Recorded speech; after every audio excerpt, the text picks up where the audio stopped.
सासू माँ बदल गई। कहानी उस घर की है जहाँ बहू और बेटी को एक माना जाता था, लेकिन फिर अरे शिखा बेटा, तू रसोई में क्यों घुसी रहती है? जा, रोटी मैं बना लूंगी। नहीं नहीं माँ जी, आप बैठिए, बस सारा खाना बन ही गया है। श्वेता को बोल देती हूँ, वो खाना लगा देगी सबका। सॉरी भाभी, मेरे पास वक्त नहीं है। माँ, मुझे पैसे देना, पार्लर जाना है। हाँ हाँ चली जाना, भाभी को भी ले जाना। वो भी जाने को बोल रही थी पार्लर, पर पहले ना मदद कर दे उसके खाना लगाने में। देख माँ, वो बहू है, उसे बहू रहने देना, इतना सर पर मत चढ़ा भाभी को। श्वेता, ज्यादा मत बोला कर। बहू और बेटी में कोई फर्क नहीं होता है। जा जाकर काम कर। ननद को माँ का भाभी से इस तरह प्यार करना बिल्कुल अच्छा नहीं लगता। वो बार बार किसी न किसी तरह माँ को भाभी के खिलाफ भड़काती रहती, लेकिन कोई फायदा ना होता। एक रोज, अरे बेटे किशन, जा बहू को कहीं घुमा कर ला, सारा दिन घर में काम करती रहती है। हाँ हाँ माँ, हम लोग जा रहे हैं ना गोवा। अच्छा जी, भाभी ने तो हमें बताया भी नहीं।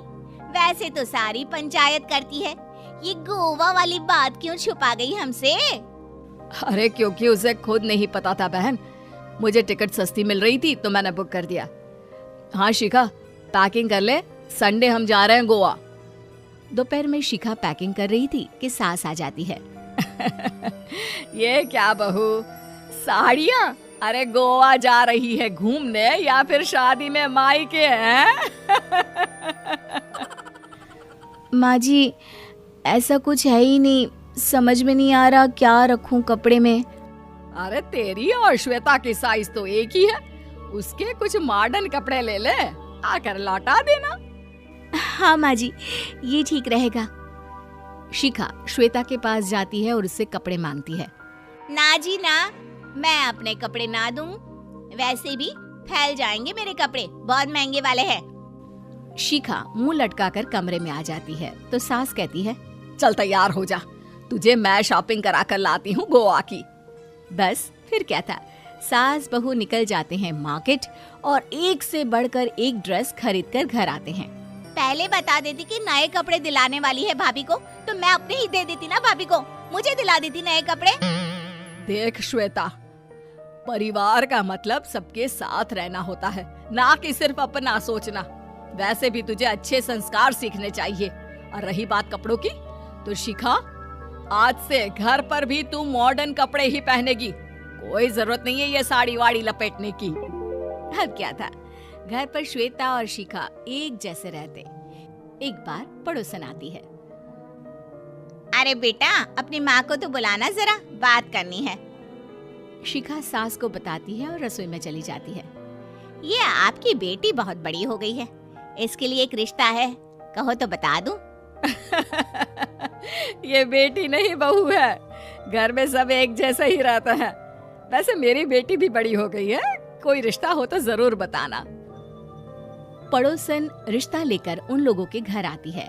तब श्वेता की होने वाली सास कहती है, तो ये घर है, कितने मंजिल का है? और ये बहू ने आपकी क्या पहन रखा है, जीन्स टॉप? अरे भाई, साड़ी वाड़ी नहीं है क्या इसके पास? देखिए, सर्दी है तो साड़ी में बहू कैसे मैनेज करती, वैसे पहनती है साड़ी भी। देखिए, हम लोग ठहरे पैसे वाले लोग, कोई कमी नहीं है हम लोगों के पास पैसों की, बहुत पैसे हैं, जमीन, नौकर चाकर, कार, सब कुछ है, लेकिन घर में संस्कारी बहू चाहिए। समझ रही हैं ना आप? सास कुछ कहती कि श्वेता बोल पड़ती है, हाय रे, नौकर चाकर से लेकर जमीन, कार, पैसा, हाँ हाँ मुझे रिश्ता मंजूर है मुझे। अरे रुक जा श्वेता, मैं बात कर रही हूँ ना। देखिए, हम लोगों के घर इतनी आजादी नहीं मिलेगी।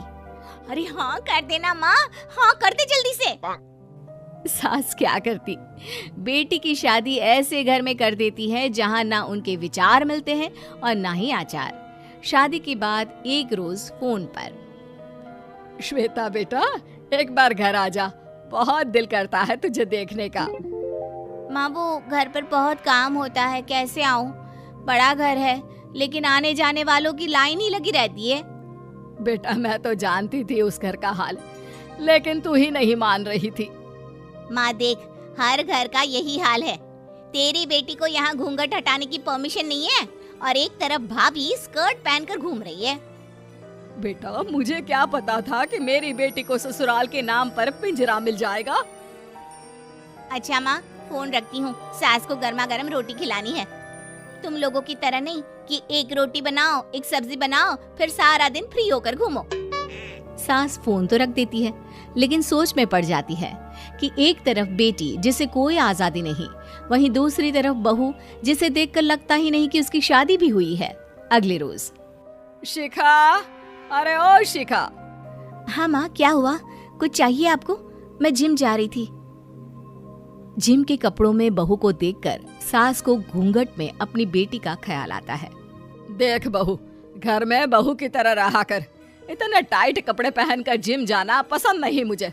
जा जाकर रोटी बना। रोटी? माँ अभी तो शाम की 6 बजे हैं, इस वक्त रोटी? अब क्या मेरे खाने पीने पर भी पहरा है? अरे जब मर्जी तब मैं अपने घर में खा भी नहीं सकती क्या? बहू को अजीब लगता है। वो समझ नहीं पाती कि जो सास कल तक इतनी सपोर्टिव थी, उन्हें अचानक से क्या हो गया।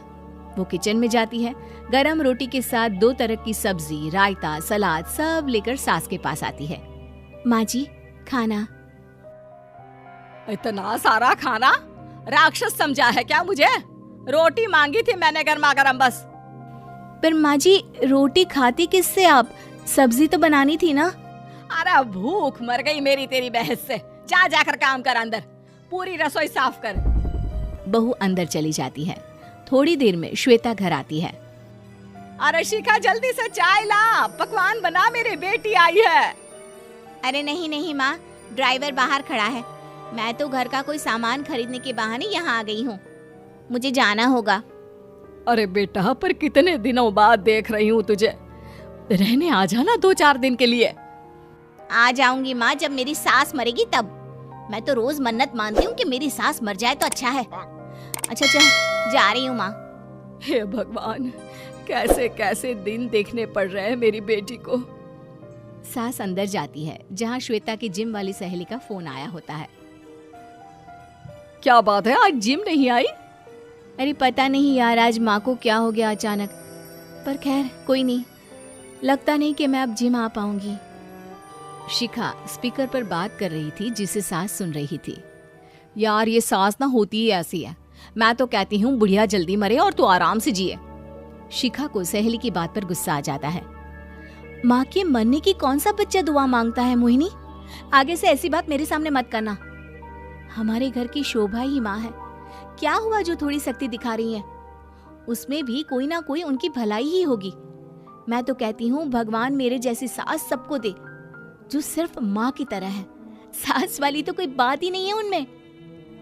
सास ये बात सुन रही थी। उनकी आंख में आंसू आ जाते हैं कि क्यों वो बेटी की किस्मत में बहू को भी भागीदार बना रही थी। शिखा, अरे ओ शिखा, क्या हो गया? जिम नहीं जाना क्या?